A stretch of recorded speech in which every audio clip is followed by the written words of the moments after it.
Hi friends, ഇന്ന് നമുക്ക് വളരെ പെട്ടെന്ന് തയ്യാറാക്കാൻ പറ്റുന്ന അവലും ശർക്കരയും നാളികേരമൊക്കെ വെച്ചിട്ട് വളരെ ടേസ്റ്റി ആയിട്ടുള്ള അവലുണ്ട എങ്ങനെ തയ്യാറാക്കാൻ നോക്കാം. അപ്പോൾ നേരെ വീഡിയോയിലേക്ക് പോവാം.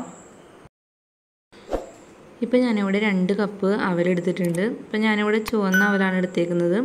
അപ്പോൾ ചുവന്ന അവൽ കൊണ്ട് അവലുണ്ട ഉണ്ടാക്കുമ്പോൾ നല്ലൊരു കളർ ഉണ്ടാവും. നിങ്ങളുടെ ചുവന്ന അവലില്ലെങ്കിൽ വെള്ള അവലായാലും എടുക്കാവുന്നതാണ്. അപ്പോൾ ഇത് നമുക്കൊന്ന് നന്നായി വറുത്തെടുക്കണം.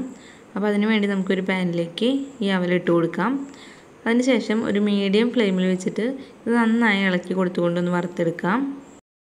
അപ്പോൾ അവൽ ശരിക്കും വറുത്ത് വന്നിട്ടുണ്ടോ എന്ന് അറിയാനായിട്ട് നമ്മൾ കുറച്ച് അവലെടുത്തിട്ട് ഇതേപോലെ ഒന്ന് ഇങ്ങനെ പൊട്ടിച്ച് നോക്കുക. അപ്പോൾ പൊട്ടിച്ച് നോക്കുമ്പോൾ ശരിക്കും അത് നടു ഇങ്ങനെ പൊട്ടി വരണം. അങ്ങനെ ആയിട്ടുണ്ടെങ്കിൽ അവൽ നന്നായി വറുത്ത് വന്നിട്ടുണ്ടെന്ന് മനസ്സിലാക്കാം. ഇപ്പോൾ ശരിക്കും അവൽ നന്നായിട്ട് വറുത്ത് വന്നിട്ടുണ്ട്, ശരിക്കും നന്നായി പൊട്ടി പോകുന്നുണ്ട്. ഇനി നമുക്കിത് ഫ്ലെയിം ഓഫ് ചെയ്ത് കൊടുത്തിട്ട് നന്നായി ചൂടാറാനായിട്ട് വയ്ക്കാം. ഇനി നമുക്ക് കുറച്ച് അണ്ടിപ്പരിപ്പ് ഒന്ന് വറുത്തെടുക്കണം. അപ്പോൾ നിങ്ങളുടെ ഇഷ്ടത്തിനനുസരിച്ച് കൂട്ടിയും കുറച്ചെടുക്കാം. അപ്പോൾ അണ്ടിപ്പരിപ്പും കൂടി വരുമ്പോൾ നല്ല ടേസ്റ്റ് ആയിരിക്കും ഇതിന്. അപ്പോൾ അത് നമുക്ക് ഒന്ന് വറുത്തെടുക്കാം. ഇപ്പോൾ അണ്ടിപ്പരിപ്പ് വറുത്ത് വന്നിട്ടുണ്ട്. ഇനി നമുക്ക് പാനിൽ നിന്ന് മാറ്റാം. ഇനി നമുക്ക് അവൽ നന്നായി ചൂടാറി കഴിയുമ്പോൾ മിക്സിയുടെ ജാറിലേക്ക് അവലിട്ട് കൊടുത്തിട്ട് നന്നായി ഒന്ന് പൊടിച്ചെടുക്കുക. നല്ല നൈസായി തന്നെ പൊടിക്കണം. വളരെ പെട്ടെന്ന് തന്നെ നമുക്കിത് പൊടിച്ചെടുക്കാനായിട്ട് പറ്റും. ഇപ്പോൾ ഇതേപോലെ നല്ല നൈസായിട്ടാണ് പൊടിച്ചെടുക്കേണ്ടത്. ഇനി ഇത് നമുക്കൊരു ബൗളിലേക്ക് മാറ്റി കൊടുക്കാം.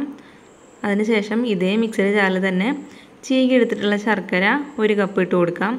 അപ്പോൾ നല്ല ശർക്കര എടുക്കാനായിട്ട് നോക്കുക, കാരണം അധികം കല്ലില്ലാത്ത ശർക്കര വേണം നമുക്ക് എടുക്കാനായിട്ട്.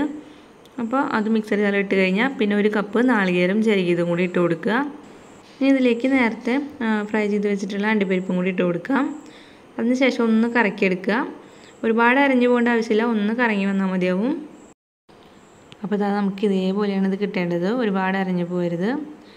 ഇനി ഇത് നമുക്കൊരു ബൗളിലേക്ക് ഇട്ട് കൊടുക്കാം.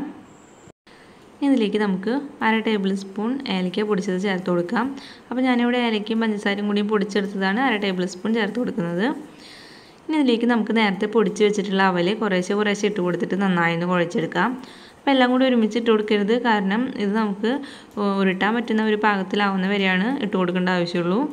അപ്പോൾ ചിലപ്പോൾ ഒരുമിച്ച് എല്ലാം കൂടി ഇട്ട് കഴിഞ്ഞാൽ ചിലപ്പോൾ നമുക്ക് ആകെ പൊടിയായിട്ട് പോകും, നമുക്ക് ശരിക്കും ഉരുട്ടിയെടുക്കാനായിട്ട് പറ്റില്ല. അതുകൊണ്ട് കുറേശ്ശെ ആയിട്ട് ഇട്ട് കൊടുക്കുക.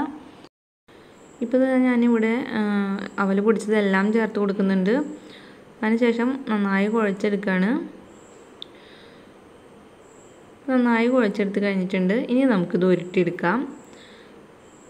അപ്പോൾ നിങ്ങൾക്ക് ഇഷ്ടമുള്ള വലുപ്പത്തിലാക്കിയിട്ട് നന്നായി ഒന്ന് പ്രസ് ചെയ്ത് കൊടുത്തിട്ട് ഉരുട്ടിയെടുക്കാം. അപ്പോൾ വളരെ പെട്ടെന്ന് തയ്യാറാക്കാൻ പറ്റുന്ന ഒരു പലഹാരമാണിത്. ശരിക്കും നമ്മൾ അരിയുണ്ടയൊക്കെ കഴിക്കുന്ന പോലെ അതേ ടേസ്റ്റ് തന്നെയാണ് ഇതിനുള്ളത്. അപ്പോൾ നിങ്ങൾ ഇതുപോലെ ഒന്ന് ട്രൈ ചെയ്ത് നോക്കുക. എന്നിട്ട് നിങ്ങളുടെ അഭിപ്രായങ്ങൾ എന്നെ കമൻസ് ആയിട്ട് അറിയിക്കുക. പിന്നെ ഈ വീഡിയോ ഇഷ്ടപ്പെട്ടാൽ ലൈക്ക് ചെയ്യാനും ഷെയർ ചെയ്യാനും ഈ ചാനൽ ഒന്ന് സബ്സ്ക്രൈബ് ചെയ്യാനും മറക്കരുത്. അപ്പോൾ ഇനി വേറൊരു വീഡിയോ ആയിട്ട് കാണാം. അതുവരേക്കും എല്ലാവർക്കും ബൈ.